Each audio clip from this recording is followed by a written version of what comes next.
Hi, this is James from Tabletop Gaming Guild, and today we're going to take a look at Destinies. Destinies is a 1 to 3 player game published by Lucky Duck Games. In Destinies, you are trying to complete your destiny first. You have 2 different paths you can follow that are secret to you, and there are many different characters in this to play. So let's go ahead down to the table. I'm going to give you a general overview of how the game plays, and then we'll come back and I'll give you my final thoughts.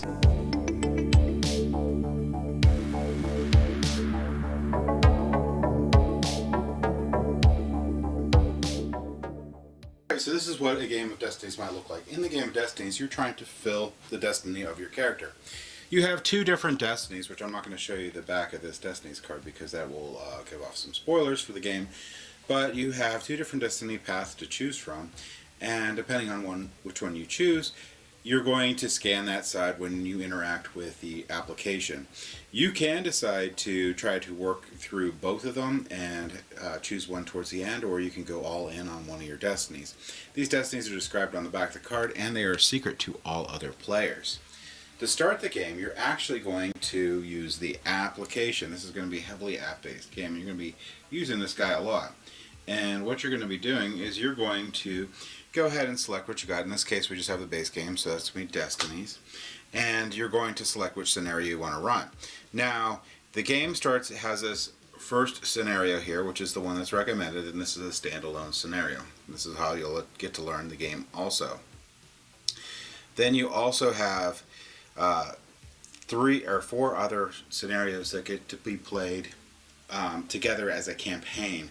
It's suggested that you're going to play with the same group if possible for all 4, and you play all 4 in order because they do have some things that affect the others as you go along. Plus, it's also a branching narrative and a more so a story that's being told through all 4 of those chapters. So I'm just going to briefly show you just the beginning portion of Nature of the Beast, which is going to be your standalone campaign. When you select it and hit play, the app's going to begin. You're going to choose a mode, and your modes can be normal, challenge, explore, and bound by fate. Normal is going to be just 1 or 2 to 3 players. Challenge is going to be solo, and explore is solo. Challenge is going to be hard, and explore you just get to do it as your leisure and just explore the game. We're going to do normal. It's going to, now there's audio and with this, so it's going to read the Nature of the Beast starting of the story. Once you hear that and you read through it and you're okay, you hit OK. You're going to select the characters that you're going to be. You have to select at least 2 because this is the 2 to 3 version, not the solo version. Once you select your characters, it's going to tell you how to set up your character. Now this one's going to be the noble, and each of these are your 3 stats. You have intelligence, dexterity, and power, and you're going to place them on the board itself. Let's lift this up a little bit if I don't dump anything. And this is a dual layer board, so this is really nice. So you're going to place them on the numbers it says. You will also, even though it doesn't say to do this, you're going to get your 2 dice here. You're going to get these 3 dice and put them off to the side. And it will give you, as you can see here, it'll give you a starting item to have. It has some money, and it says exhaust all of your purple dice, which we already did. You'll also get your starting figure, and your starting figure will put it in the starting port map, which is not out yet, in the starting location, anywhere you want on that. Hit OK. Complete the next guy here. That's out of focus. And complete the final guy. And then you're ready to go. It asks if you have done all your stuff. You say yes. It says it saves automatically.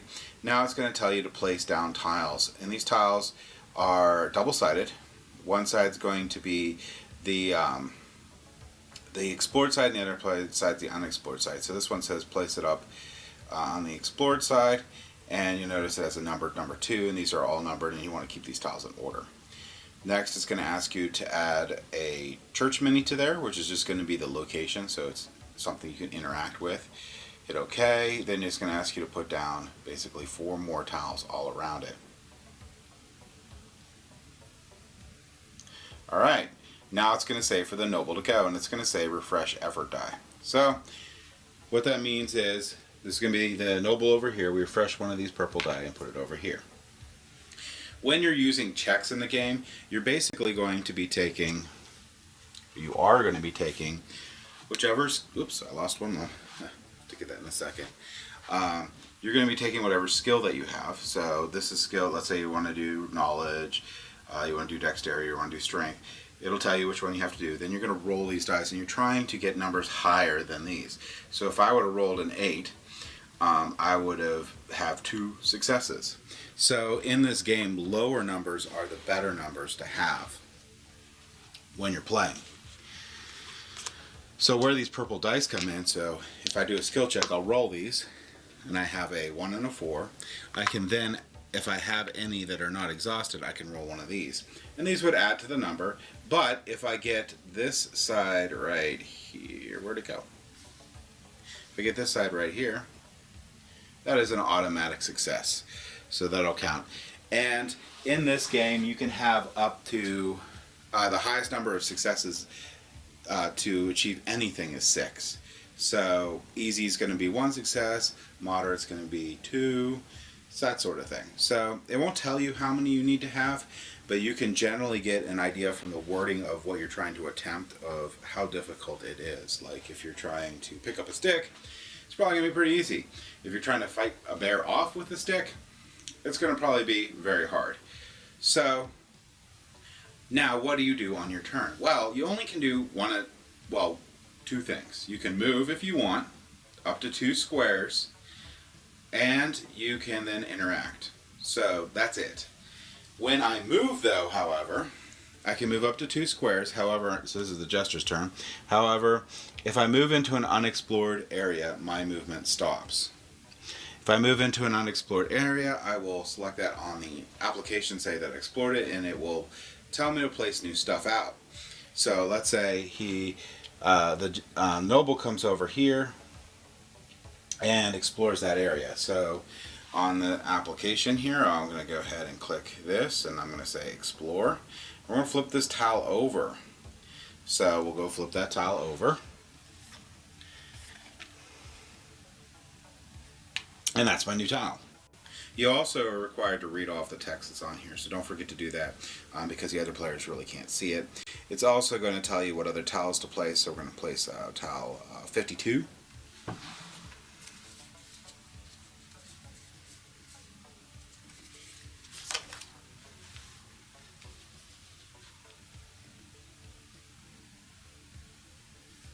Tile 42.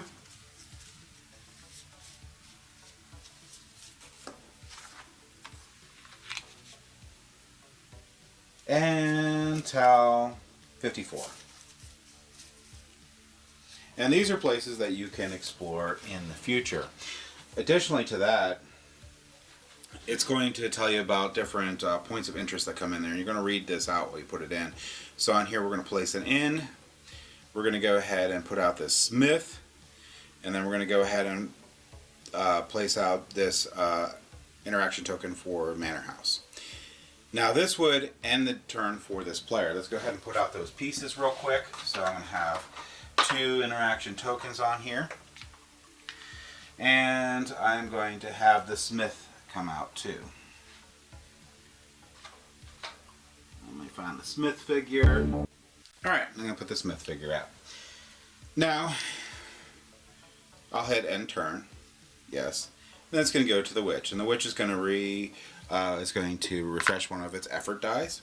That's the ones we can use to boost our, basically skill checks.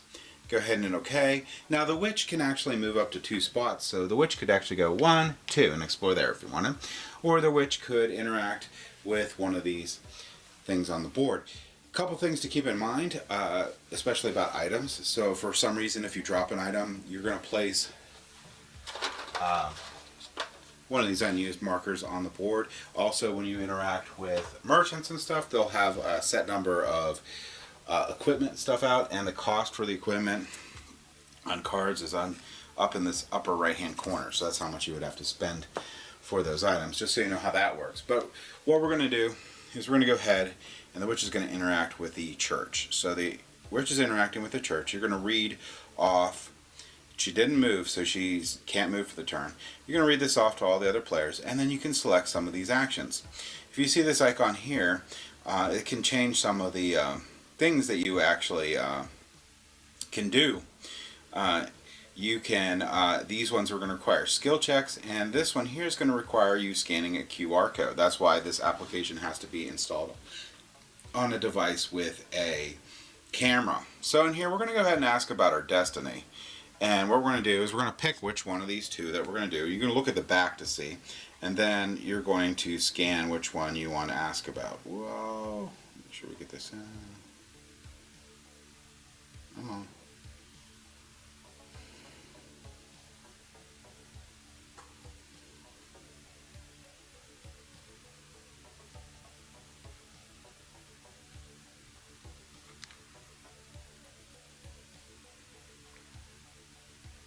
Come on. Alright, hold on. Let me scan this real quick.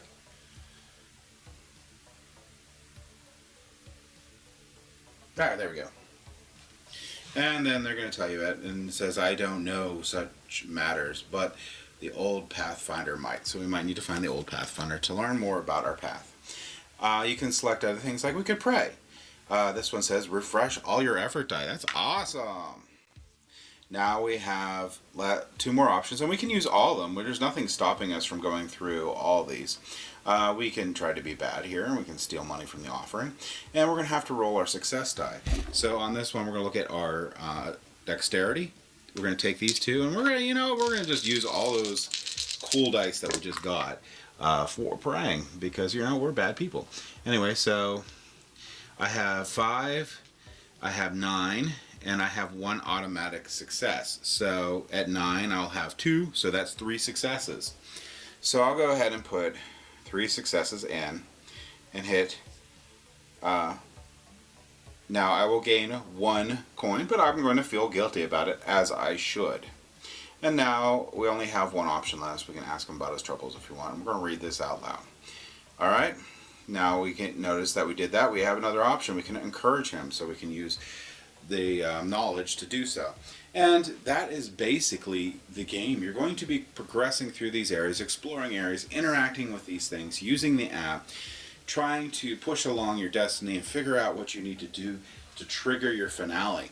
You will also be gaining items and preparing yourself for your finale so that you can successfully complete it. Because if you can remember that just because you completed you started your finale doesn't mean you're going to be able to complete it before another person that starts it later on. You need to be prepared for it, so you have to balance out when you're ready to jump in and do that, and to ensure that you get completed before anyone else. So in a really quick nutshell, that's how Destinies plays. Let's go ahead back up the table here, and I'll give you my final thoughts.